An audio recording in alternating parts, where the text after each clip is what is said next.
नमस्कार, अन्नपूर्णेश्वरी चॅनलमध्ये आपल्या सर्वांचे स्वागत आहे। मी सुजाता।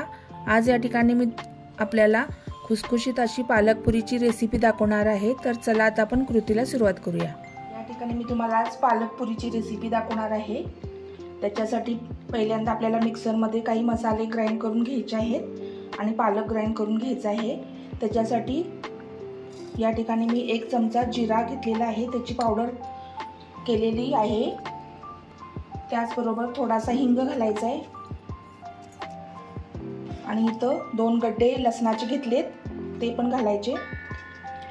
2 हिरव्या मिरच्या, 1 इंचाचा हा आल्याचा तुकडा मी घेतला होता।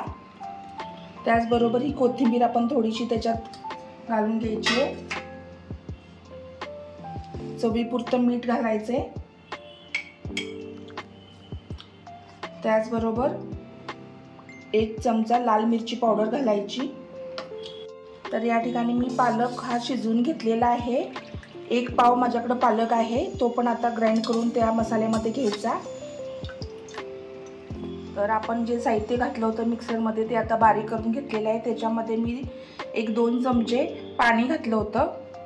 तर चला आता आपण पीठ मळून घेऊया गव्हाचं। तर मी परातीमध्ये थोडंसं मीठ घालून घेतलेलं आहे चवीपुरतं। आणि आता ह्या 2 वाट्या आहेत माझ्याकडे गव्हाचं पीठ, ते आता चांगलं चाळून घेऊया चाळणीनं। या ठिकाणी मी 1-2 चमचे तेल गरम करायला ठेवलेलं आहे। हे मोहन आता आपल्याला पिठामध्ये घालून घ्यायचं आहे।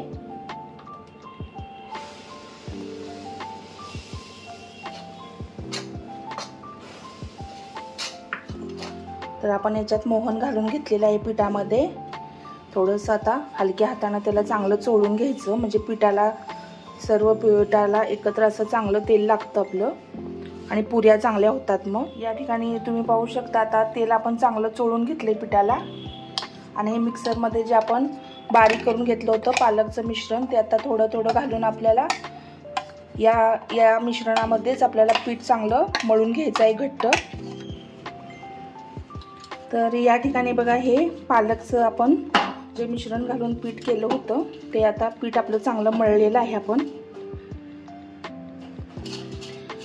तर तुम्ही पाहू शकता एक अर्धा तास ठेवायचे पिठाला। थोडंसं तेल लावते आणि तसंच ठेवून द्यायचं अर्धा तास। आता हे पीठ ठेवून अर्धा तास झालेला आहे। आता ह्याचा एक मी गोळा असा घेतलेला आहे, तो आता लाटूया पहिला आणि त्याच्या मग पुऱ्या वाटीनं आपण काढून घ्यायच्या आहेत, म्हणजे सेम होतात। जास्त पीठ लावायचं नाहीये, थोडंच लावायचंय। तर या ठिकाणी आता आपण एक पोळी लाटून घेतलेली आहे आणि या ठिकाणी वाटी आहे माझ्याकडं। वाटीनं आता आपण गोल असे त्याचे पुरी काढून घ्यायची आहे। बघा किती छान झालेल्या आहेत ह्या। एवढी साईज ठेवायची। तर बाकीच्या मी आता पुऱ्या करून घेते। तर या ठिकाणी आता आपण या पालकच्या पुऱ्या करून घेतलेल्या आहे। कढई ठेवलेली आहे, त्याच्यामध्ये तेल घातलेलं आहे। आता तेल गरम झाले आपलं। आता एक एक पुरी आता आपण चांगली त्याला तळून घेऊया।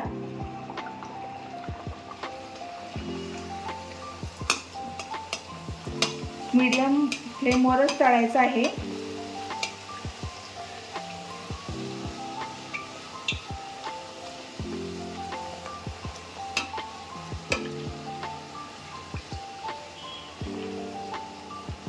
बघा, चांगली तळल्यानंतर आपण ऊनच ती वर येते।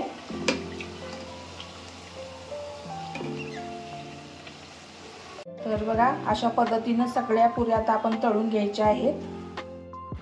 तर आजची ही रेसिपी तुम्हाला कशी वाटली हे मला कमेंट सेक्शनमध्ये नक्की कळवा आणि माझ्या चॅनलला लाईक, शेअर, सबस्क्राईब करायला विसरू नका।